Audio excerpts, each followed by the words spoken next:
విద్యార్థులు చదువుల్లో రాణిస్తే మంచి భవిష్యత్తు ఉంటుందని కర్నూలు ఎంపీ బస్తిపాటి నాగరాజు తెలిపారు. కర్నూలు జిల్లా కురువ సంఘం ఆధ్వర్యంలో 10వ తరగతి ఇంటర్మీడియట్ పరీక్షల్లో ఉత్తమ ప్రతిభ కనపరిచిన విద్యార్థులకు ప్రతిభ పురస్కారాలు అందించారు. ఈ కార్యక్రమానికి ముఖ్య అతిథిగా ఎంపీ నాగరాజు హాజరయ్యారు. ఉమ్మడి కర్నూలు జిల్లా వ్యాప్తంగా 132 మంది విద్యార్థులకు ఎంపీ జ్ఞాపికలను నగదు బహుమతులు అందజేశారు. ఈ సందర్భంగా ఆయన మాట్లాడుతూ కురువలు అన్ని రంగాలు రాణించాలని కోరారు. ముఖ్యంగా విద్యార్థులు చిన్నతనం నుంచే క్రమశిక్షణతో చదువుకోవాలని కోరారు. కర్నూలులో పేద విద్యార్థుల కోసం ఉచితంగా వసతి గృహం ఏర్పాటు చేస్తున్నామన్నారు. మీరు అక్కడ చేరిన తర్వాత కూడా చెడల వాళ్లకు బానిసలు కాకుండా ఆడపడిందంటే కొన్ని వేల కుటుంబాలకు ఆదాయం కనిపిస్తుంది.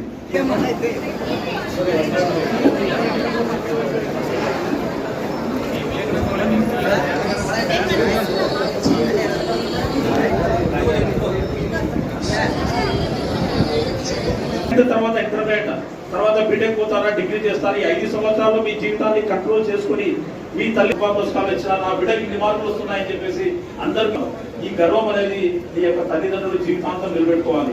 ఆ కూతురు పెద్ద పెద్ద ఆఫీసర్ అయింది. బస్తిపాటి నాగరాజు గారు వారి సంస్థలతో చిన్నారులకు మరి ప్రధానోత్సవం చేస్తున్నారు. వారికి ధన్యవాదాలు. సర్టిఫికెట్ ఏమంటో అఖిల్ ప్రోత్సహించాలి. ఫస్ట్ ఈ విద్యను ప్రోత్సహించిన తర్వాత మనం రాజకీయ చైతన్యం ఉంటుంది. అన్ని రంగాల్లో మనం అభివృద్ధి చెందుతాం.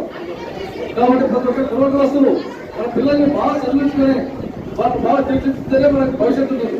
ఎందుకంటే అనాది కాలంలో మనం ఒక పిల్లలుగా మనకు ముద్ర వేసుకొని ఎక్కడ చదువు రాదు, వీళ్ళకి రాజకీయంగా చైతన్యం లేదు అని మనకు ముద్ర వేసుకుంటారు.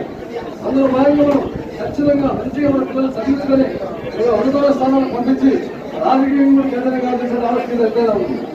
అంతేకాక ఈరోజు కాబట్టి రాబోయే రోజుల్లో మన కుటుంబస్తులకు ఏదైనా కూడా సహకారం ఉంటుందని కూడా నా ఉద్యోగం సహకారం చేస్తాను.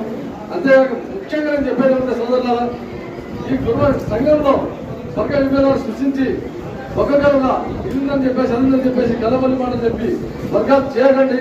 ఎందుకంటే చేసే వాళ్ళని ప్రోత్సహించండి. ఎస్పెషల్లీ ఎందుకంటే ఇంత ఘనంగా ఏర్పాటు చేశారంటే మీరు ఎవరు ఏం చేస్తారని మీరు గుర్తించాలా.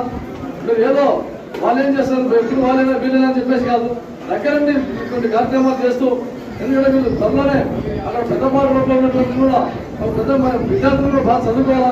పేదవాళ్ళతో కర్నూలుకి వస్తే అక్కడ ఆర్తి కావాలని చెప్పేసి అక్కడ ఆశ్రమం సత్రాలు కట్టాలని చెప్పేసి ఉన్నారు ఇక్కడ. కాబట్టి రాబోయే రోజు మనమంతా ఏకమై, ఎందుకంటే రాజకీయంగా ఎట్లా మనకు చైతన్యం వచ్చింది, రాబోయే రోజు మనం ఇంకా పేద విద్యార్థులు ఏమంటే చదువుకోవడానికి వాళ్ళకు ఆశ్రయం కల్పించడానికి కూడా త్వరలోనే కార్యాచరణ ఏర్పాటు చేస్తా ఉన్నారు కుటుంబ సంఘం వాళ్ళు. కాబట్టి వీళ్ళ ఆధ్వర్యంలో పెద్దపాడు జరిగినటువంటి దాన్ని మనం ఆ టెంపుల్తో సహా వీరపంపులతో సహా విద్యార్థులకు కూడా హాస్టల్ భవనం బ్రహ్మాండం ఏర్పాటు చేసుకుని ఒక కళ్యాణ మండపం కూడా మనం ఏర్పాటు చేసుకోవాలి. కాబట్టి త్వరలోనే సాకారం అవుతుంది. కర్నూలు జిల్లాలోనే ఎవరికి లేని విధంగా, కర్నూలు జిల్లా చరిత్రలో ఎవరికి లేని విధంగా పురోగతి వస్తున్నది. ఎంత బాగుందా ఈ టెంపుల్, ఎంత బాగుందని లేక హాస్టల్ అనే విధంగా మనం తీర్చిదిద్దామని చెప్పేసి కూడా మీకు ఈ సభాముఖంగా తెలియజేస్తున్నాను. కాబట్టి మీరందరూ ఎక్కడ కూడా ఈ వర్గ విభేదాలు పెట్టుకోకుండా ఏదైనా ఉంటే అందరూ బాగా చదువుకొని మంచిగా ఉండాలని చెప్పి